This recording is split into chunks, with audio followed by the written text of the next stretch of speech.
Star Cafe, a Ugandan coffee enterprise, is keen to tap into the Chinese market at the upcoming China International Import Expo.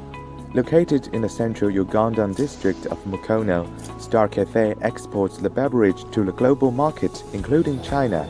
We go ahead and search about new markets, new opportunities. China as a market is growing at an average rate of 20% per year, so which makes actually the market most exciting. According to Brendan Tumukunde, a sales executive at Star Cafe, although his company will exhibit at the CIIE for the first time, he is optimistic that it will connect with more young Chinese who are open to try the premium coffee products from Uganda.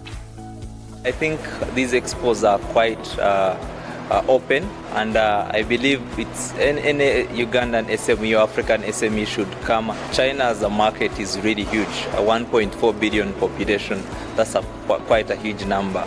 And also having more young rich Chinese, it's good for our products to enter the markets. The 6th CIIE, slated to be held offline in Shanghai from November 5th to 10th this year, is expected to attract guests from 154 countries, regions, and international organizations.